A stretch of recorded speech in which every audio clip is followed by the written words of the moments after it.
कल हमने अपने हिंदी के लेसन 3 तक कंप्लीट कर लिए हैं। आप लोगों ने भी अपने लेसन 3 तक कंप्लीट कर ली होगी अपनी नोटबुक। अब आज हम लेसन 4 पढ़ेंगे, जिसका नाम है देश की आन बान शान, हमारा तिरंगा। हमारे देश के झंडे के बारे में, राष्ट्रीय ध्वज के बारे में ये बात हो रही है। तिरंगा जिसे हम कहते हैं उसके बारे में आज हमें बताया जा रहा है। आइए पढ़ते हैं। हमारा राष्ट्रीय ध्वज हमारे स्वतंत्र भारत का सम्मान है। इस पाठ के माध्यम से विद्यार्थियों को देश प्रेम, देशभक्ति के लिए प्रेरित किया गया है। तिरंगे का चक्र हमें निरंतर प्रगति के पथ पर आगे बढ़ने का संदेश देता है। इसमें हमारे राष्ट्रीय ध्वज जो है हमारे आज़ाद भारत का सम्मान है, क्योंकि जब हमारा देश आज़ाद हुआ था तभी हमारे देश का राष्ट्रीय ध्वज बना, जो इसका नाम रखा गया तिरंगा, क्योंकि इसमें 3 रंग होते हैं। ये हमारे देश प्रेम और देशभक्ति के लिए प्रेरित है। ये इसका तिरंगे का चक्कर हमें निरंतर, मतलब कि लगातार हमें आगे बढ़ने का संदेश देता है। आइए लेसन रीड करें। किसी भी स्वतंत्र राष्ट्र के कुछ चिन्ह होते हैं।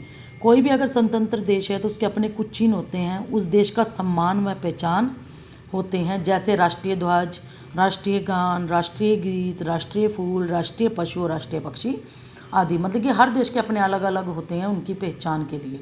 हमारे देश के राष्ट्रीय ध्वज का नाम तिरंगा है। यह नाम हमारे झंडे के 3 रंगों को निर्देशित करता है।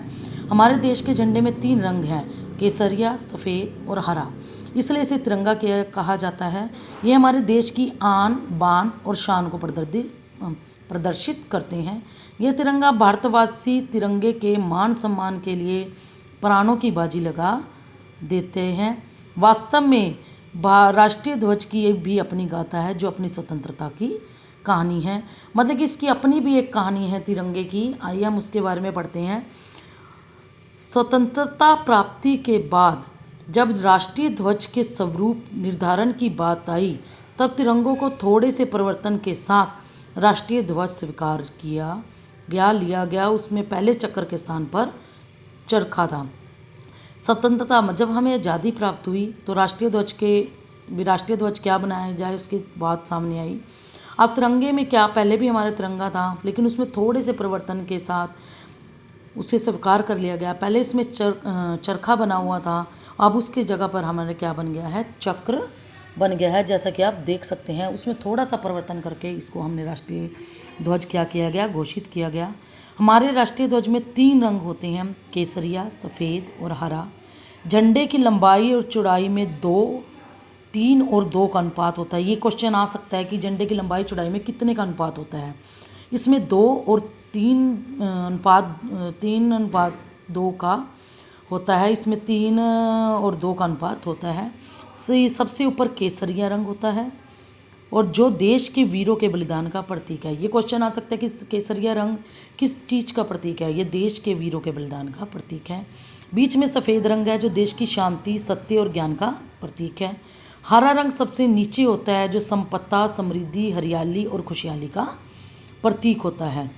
हरा रंग है इसलिए हरियाली का, हमारे धन संपत्ति का, संपत्ता का प्रतीक होता है। श्वेत रंग की पट्टी पर जो चक्र है उसका भी एक अलग इतिहास है। जो ये सफ़ेद रंग की पट्टी है, इस पर जो ये चक्र बना हुआ है, इसका भी एक अपना इतिहास है। महान सम्राट अशोक ने देश के अलग अलग भागों में अनेक स्तंभ तथा स्तूप बनवाए थे। एक स्तंभ वाराणसी के निकट सारनाथ में है, और इस स्तंभ के शीर्ष भाग पर 4 सिंह हैं। आपने देखा होगा अपने सांसद के बाहर भी ऐसे सिंह की एक फ़ोटो लगी है, 4 मुंह वाली। उसी तरह से उन्होंने स्तंभ बनवाए थे, और प्रत्येक सिंह के नीचे एक चक्र बना हुआ है। अशोक का ये धर्म चक्र सदाचार और उच्च आदर्शों का प्रतीक है। सदाचार, अच्छे व्यवहार का और उच्च आदर्शों का प्रतीक है। आज यही चक्र हमारी प्रगति और विकास का द्योतक है, मतलब कि प्रतीक है हमारी प्रगति और विकास का। राष्ट्रीय ध्वज के चक्र में 24 तिलियाँ होती हैं। इसमें क्वेश्चन आ सकता है कि राष्ट्रीय ध्वज में कितनी तिलियाँ होती हैं। तो राष्ट्रीय ध्वज के चक्र में 24 तिलियाँ होती हैं, जो कि 24 घंटों को दर्शाती है। एक दिन में 24 घंटे होते हैं, इसलिए इसमें 24 तिलियाँ होती हैं। और जैसे चक्र घूमता रहता है, उसी प्रकार हमें भी सदैव प्रगति के पथ पर आगे बढ़ते रहना चाहिए। जिस तरह से चक्र घूमता है, उसी तरह हमें भी आगे बढ़ते रहना चाहिए। तिरंगे का निर्माण हमेशा आयताकार ही होता है। इसको पिंगली वेंकैया द्वारा डिज़ाइन किया गया था। जो स्वयं एक किसान व स्वतंत्र सेनानी थे, जो एक स्वतंत्रता सेनानी भी थे और एक किसान भी थे। राष्ट्रीय ध्वज हमारे देश के गौरव को सूचित करता है। तिरंगे के विषय में कुछ महत्वपूर्ण बातें जिन्हें हर भारतवासी के लिए जानना थी आवश्यक है। इसके बारे में और भी कई बातें हैं जिसका हम सबको पता होना चाहिए। तिरंगा हमेशा खादी, सिल्क या कॉटन का होना चाहिए। ये नहीं है उसमें फैंसी कपड़े का हो गया, जॉर्जेट हो गया, ये हो गया, नहीं, ये 3 चीज़ों का है, खादी, सिल्क या कॉटन का।